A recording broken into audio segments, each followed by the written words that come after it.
จ้าสบายดีค่ะพระเจ้าซื่อมาลัยคำแวนแก้วซึ่งเป็นพนักงานวิชาการประจำอยู่หน่วยงานพัฒนากสิกรรมที่ดีศูนย์มาตรฐานกสิกรรมสะอาดกรมปลูกฝังซึ่งในมื้อนี้ค่ะพระเจ้าจะมาให้ข้อมูลเกี่ยวกับการผลิตกสิกรรมที่ดีซึ่งประกอบมีอยู่16หลักการข้าพเจ้าจะมาให้ข้อมูลแต่หลักการที่1หาหลักการที่4ดังนี้หลักการที่1ประวัติและการจัดการพื้นที่ต้องเป็นพื้นที่ที่บ่มีความเสี่ยงจากการปนเปื้อนของสารเคมีและเชื้อจุลินทรีย์ที่เป็นอันตรายเช่นสถานที่โรงจักรโรงงานโรงหมอฟาร์มเลี้ยงสัตว์และสถานที่ถิ่มขี้เหงื่อมาก่อนถ้าเป็นพื้นที่ที่มีความเสี่ยงสูงแม่นบ่อนุญาตให้ปลูกพืชพักและหมากไม้หลักการที่2การนำใช้แนวพันธุ์พืชต้องเป็นแนวพันธุ์ที่ตลาดต้องการปรับตัวเข้ากับสภาพแวดล้อมได้ดีต้านทานต่อพยาธิและแมงไม้ศัตรูพืชได้ดีเป็นพันธุ์พืชที่บ่เป็นอันตรายต่อผู้บริโภคผู้ปลูกและสภาพแวดล้อมและสิ่งที่มีชีวิตที่เป็นประโยชน์หลักการที่3การนำใช้ฝุ่นและสารปรับปรุงดินบ่นำใช้สารเคมีที่ต้องห้ามนำใช้ให้ถูกต้องตามเทคนิควิชาการใช้ให้ถูกระยะเวลาที่เหมาะสมและต้องให้มีการบันทึกการนำใช้อย่างละเอียดหลักการที่4การนำใช้น้ำที่นำใช้เข้าในการผลิตและล้างผลผลิตต้องเป็นน้ำที่สะอาดบ่มีความเสี่ยงจากการปนเปื้อนทางสารเคมีเชื้อจุลินทรีย์ที่เป็นอันตรายเช่น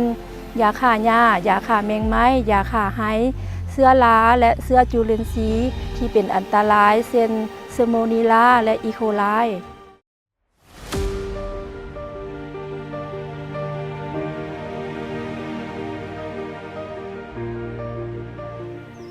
ข้าพเจ้าจะมาให้ข้อมูลเกี่ยวกับหลักการผลิตกสิกรรมที่ดีแต่หลักการที่5หา8หลักการที่5การนำใช้สารเคมีการนำใช้สารเคมีเข้าในขบวนการผลิตต้องผ่านการลงทะเบียนจากกรมปลูกฝังนอกจากนั้นผู้นำใช้ต้องได้ผ่านการฝึกอบรมรู้อัตราการนำใช้ชนิดที่นำใช้ระยะเวลาและต้องมีการบันทึกการนำใช้อย่างคักแน่หลักการที่6การเก็บเกี่ยวและการจัดการผลผลิตวัตถุอุปกรณ์ภาชนะบรรจุและเครื่องมือต่างๆที่นำใช้ในการบรรจุผลผลิตต้องผลิตมาจากวัตถุที่บ่ปนเปื้อน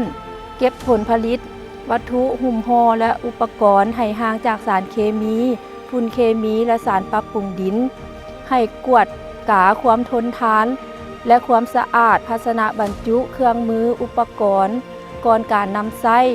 บ่อนุญาตให้วางผลผลิตใส่หน้าดินหรือพื้นห้องโดยกงในระหว่างการเก็บเกี่ยวและการเก็บรักษาผลผลิต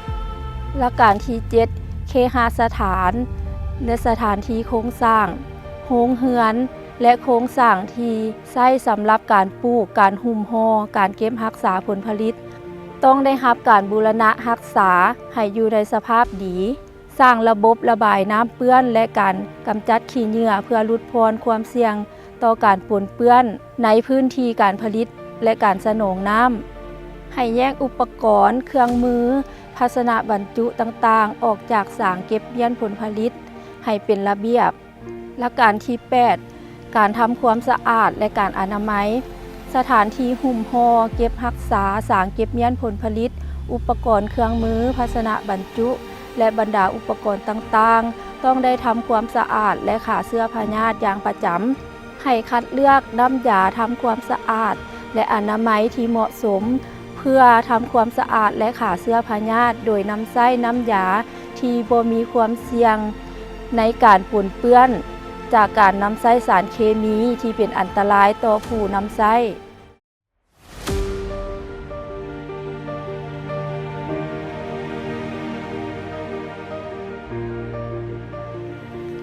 สบายดีข้าพเจ้าชื่อบุษดีสุธรรมวงศ์เป็นวิชาการประจำอยู่หน่วยงานพัฒนากสิกรรมที่ดี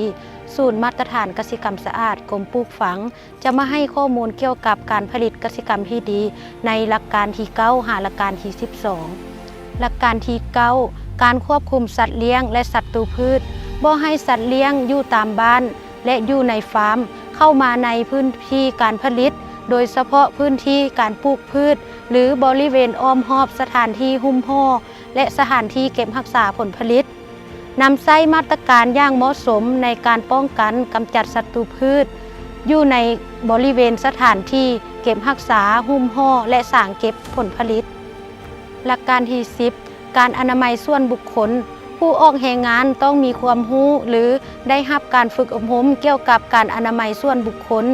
มีคู่มือการอนามัยส่วนบุคคลให้วางไว้บ่อนที่เห็นได้ง่ายมีห้องน้ำและสิ่งอำนวยความสะดวกในการเฮ็ดอนามัยส่วนบุคคลกำจัดน้ำเปื้อนในสถานที่เฮ็ดการผลิตเพื่อลดพ้นความเสี่ยงของการปนเปื้อนหลักการที่ 11 การรักษาคุณภาพของผลผลิตการนำใช้สารเคมีเพื่อรักษาคุณภาพหลังการเก็บเกี่ยวต้องปฏิบัติตามมาตรฐาน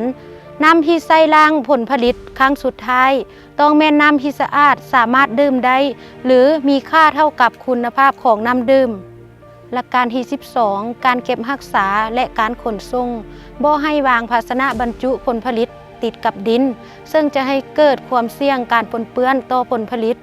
ต้องกวดกาและทำความสะอาดภาชนะบรรจุก่อนนำใช้ทุกครั้งเพื่อรับประกันความสะอาดบ่มีสิ่งปนเปื้อนจากการทำลายของศัตรูพืชการเก็บรักษาและการขนส่งต้องแยกผลผลิตเกษตรกรรมที่ดีออกจากสินค้าทั่วไป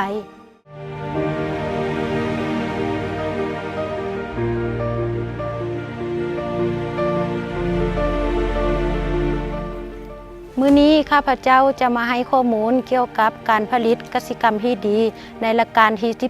13-56 หลักการที่ 13 การกวดกาคืนและการเฮียกคืนพื้นที่การปลูกพืชต้องมีกาหมายหนานรหัสของหนานปลูกพื้นที่วันเดือนปีเส้นพื้นที่ในการผลิตการปลูกการเก็บเกี่ยวการหุ้มห่อการขนส่งหลักการที่ 14 การฝึกอบรมผู้นำพาเฮ็ดตัวจริงและผู้ปฏิบัติตัวจริงต้องได้รับการฝึกอบรมและมีความรู้เกี่ยวกับการปฏิบัติกสิกรรมที่ดี